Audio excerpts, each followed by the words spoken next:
Ethylene is a hydrocarbon with the formula C, 2 hours, 4 or H2C equals CH2. It is a colorless flammable gas with a faint sweet and musky odor when pure.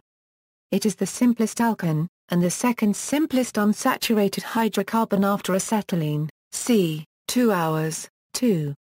Ethylene is widely used in chemical industry, and its worldwide production exceeds that of any other organic compound.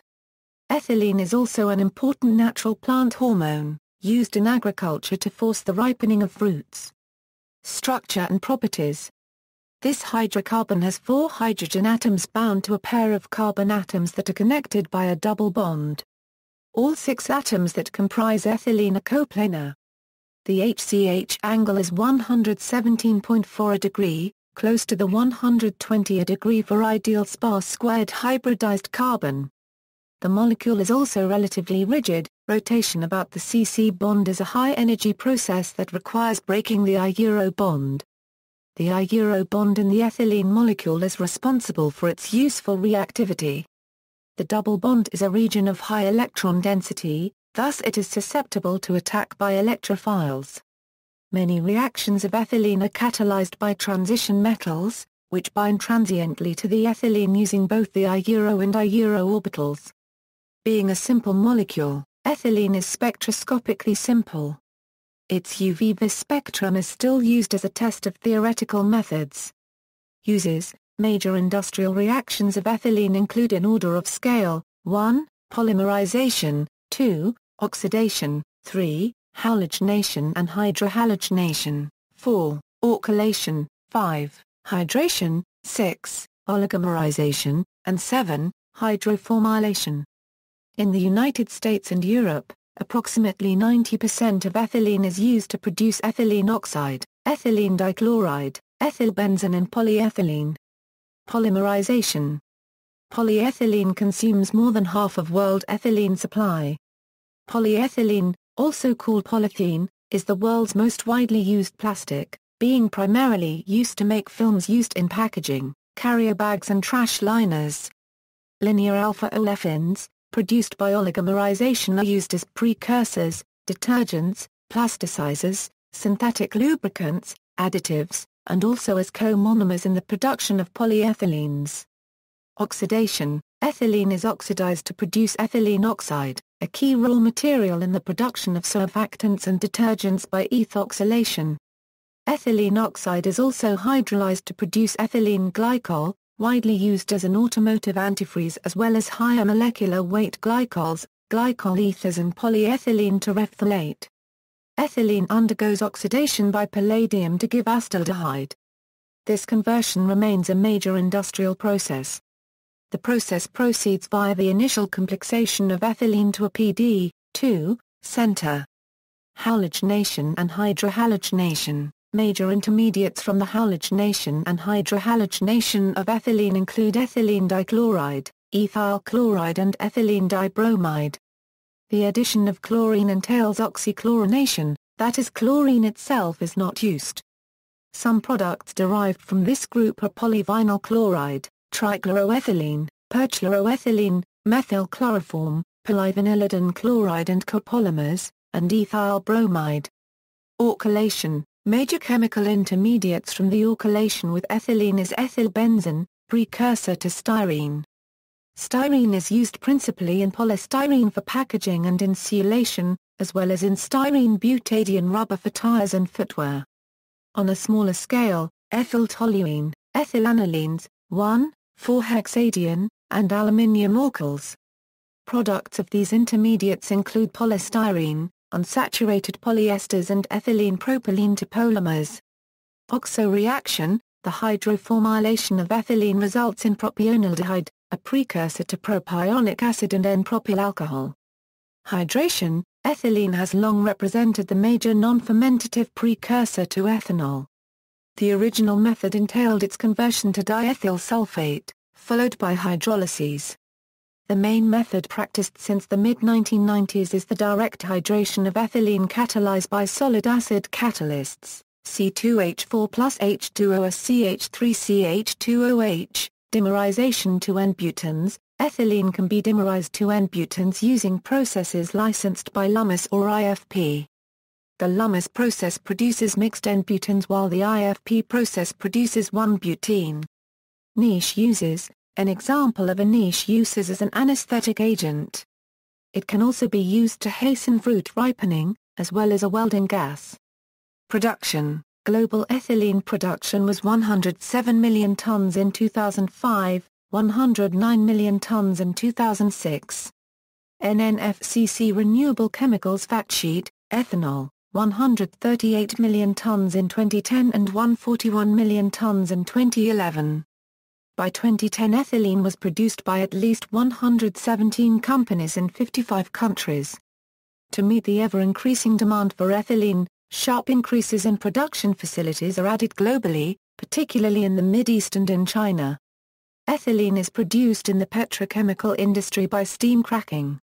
In this process, gaseous or light liquid hydrocarbons are heated to 750°-950 degrees Celsius, inducing numerous free radical reactions followed by immediate quench to stop these reactions. This process converts large hydrocarbons into smaller ones and introduces unsaturation. Ethylene is separated from the resulting complex mixture by repeated compression and distillation. In a related process used in oil refineries, high molecular weight hydrocarbons are cracked over xylite catalysts. Heavier feedstocks, such as naphtha and gas oils, require at least 2 quench towers downstream of the cracking furnaces to recirculate pyrolysis-derived gasoline and process water. When cracking a mixture of ethane and propane, only 1 water quench tower is required.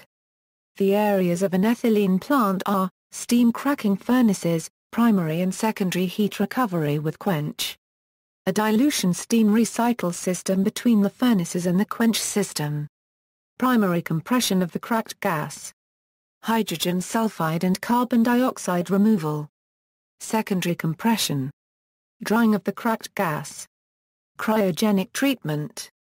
All of the cold cracked gas stream goes to the demethanizer tower. The overhead stream from the demethanizer tower consists of all the hydrogen and methane that was in the cracked gas stream.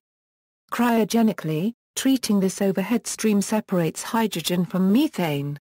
Methane recovery is critical to the economical operation of an ethylene plant. The bottom stream from the demethanizer tower goes to the deethanizer tower.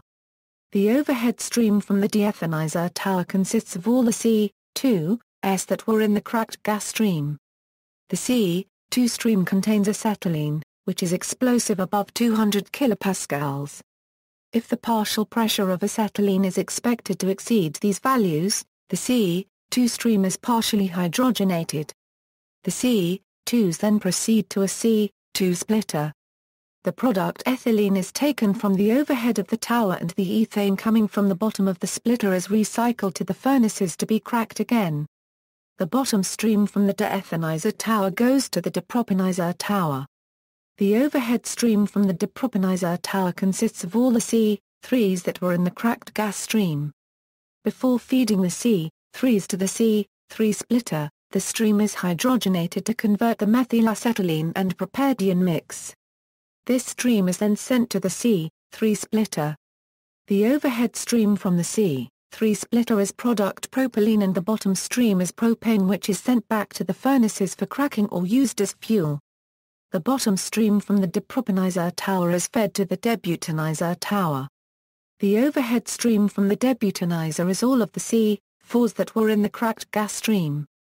The bottom stream from the debutanizer consists of everything in the cracked gas stream that is C5 or heavier. Since ethylene production is energy intensive, much effort has been dedicated to recovering heat from the gas leaving the furnaces. Most of the energy recovered from the cracked gas is used to make high-pressure steam. This steam is in turn used to drive the turbines for compressing cracked gas, the propylene refrigeration compressor, and the ethylene refrigeration compressor. An ethylene plant, once running, does not need to import steam to drive its steam turbines.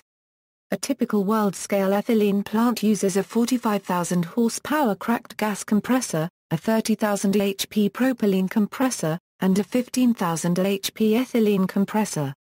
Laboratory synthesis. Although of great value industrially, ethylene is rarely used in the laboratory and is ordinarily purchased. It can be produced via dehydration of ethanol with sulfuric acid or in the gas phase with aluminium oxide. Ethylene as a plant hormone. Ethylene serves as a hormone in plants. It acts at trace levels throughout the life of the plant by stimulating or regulating the ripening of fruit, the opening of flowers, and the abscission of leaves. Commercial ripening rooms use catalytic generators to make ethylene gas from a liquid supply of ethanol. Typically, a gassing level of 500 to 2000 ppm is used, for 24 to 48 hours. Care must be taken to control carbon dioxide levels in ripening rooms when gassing, as high-temperature ripening has been seen to produce CO2 levels of 10% in 24 hours. History of ethylene in plant biology. Ethylene has been used since the ancient Egyptians, who would gash figs in order to stimulate ripening. The ancient Chinese would burn incense in closed rooms to enhance the ripening of pears. In 1864, it was discovered that gas leaks from streetlights led to stunting of growth, twisting of plants, and abnormal thickening of stems. In 1901, a Russian scientist named Dmitry Naljubo showed that the active component was ethylene. Sarah Dow discovered that ethylene stimulated abscission in 1917. It wasn't until 1934 that Gain reported that plants synthesize ethylene.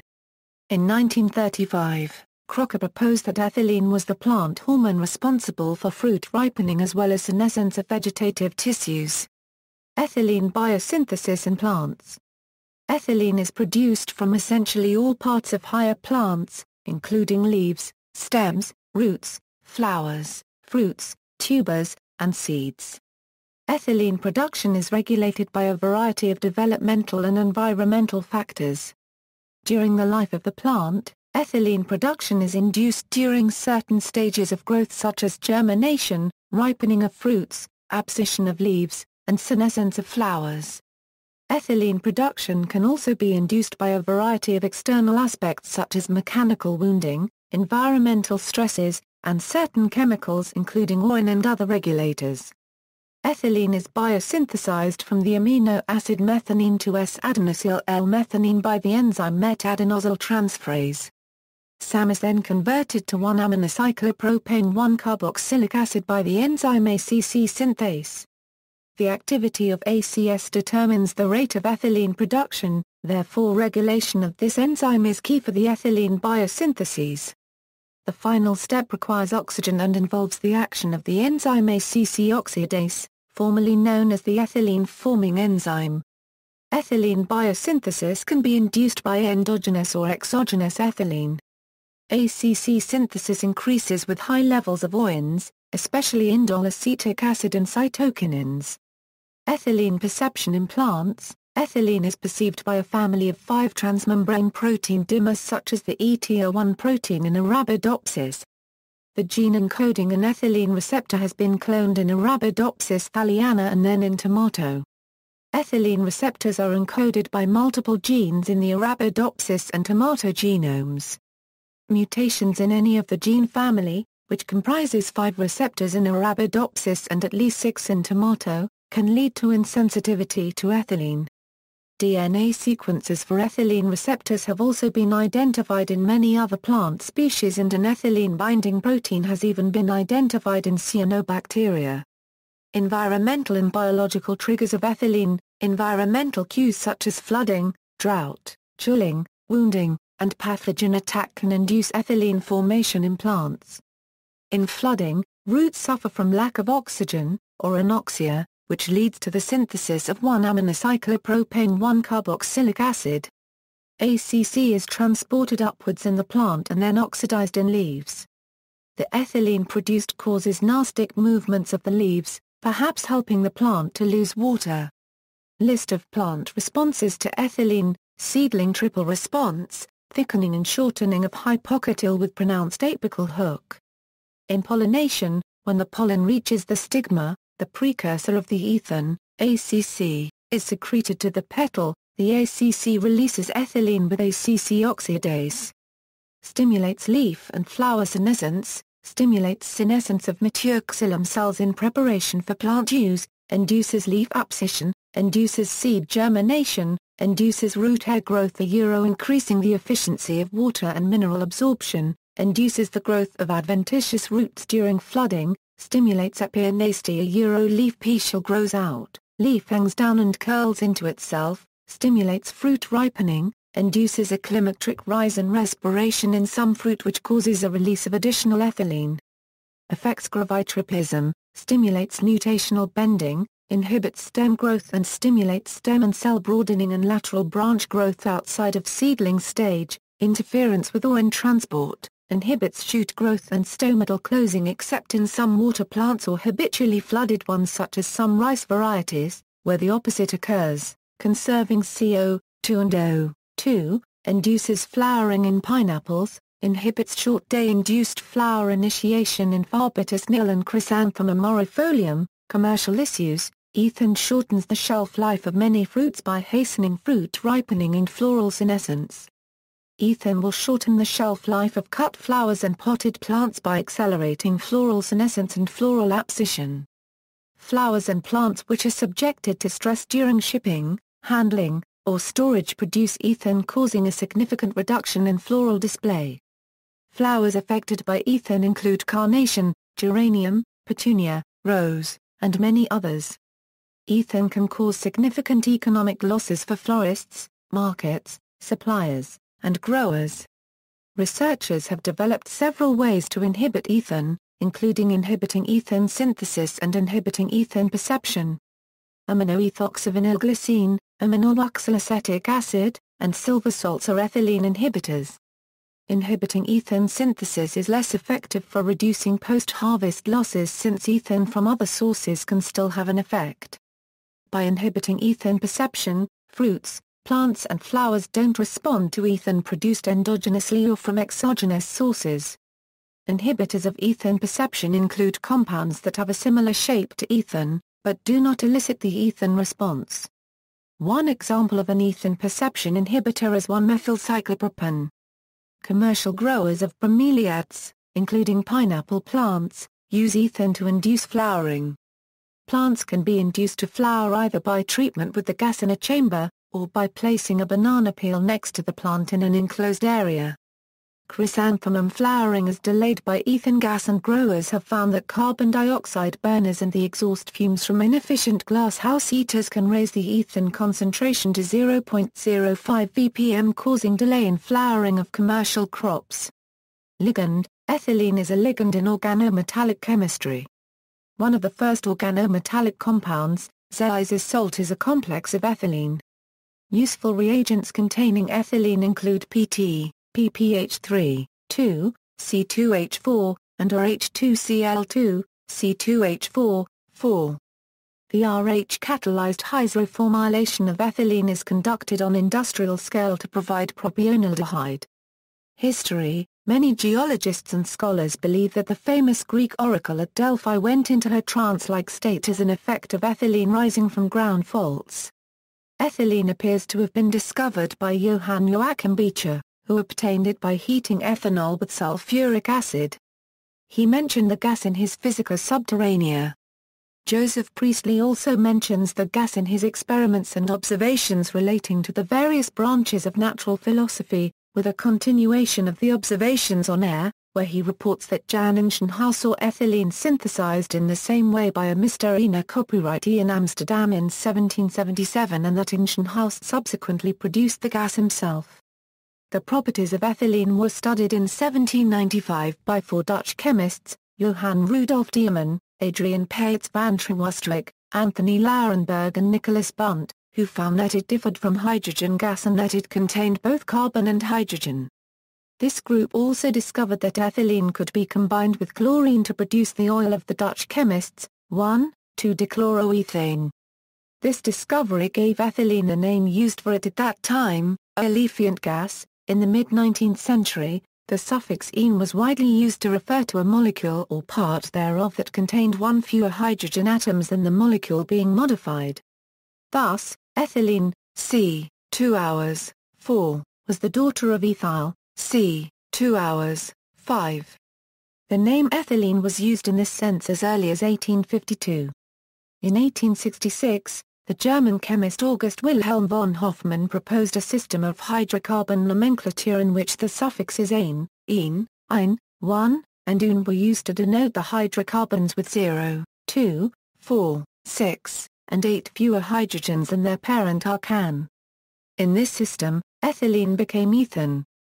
Hofmann's system eventually became the basis for the Geneva nomenclature approved by the International Congress of Chemists in 1892, which remains at the core of the IUPAC nomenclature.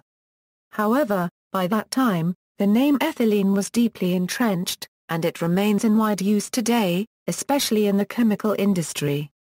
Nomenclature. The 1979 IUPAC nomenclature rules made an exception for retaining the non-systematic name ethylene. However, this decision was reversed in the 1993 rules, so the IUPAC name is now ethene. Safety. Like all hydrocarbons, ethylene is an asphyxiant and combustible. It has been used as an anesthetic. It is listed as an IARC Class III carcinogen. References. Further reading.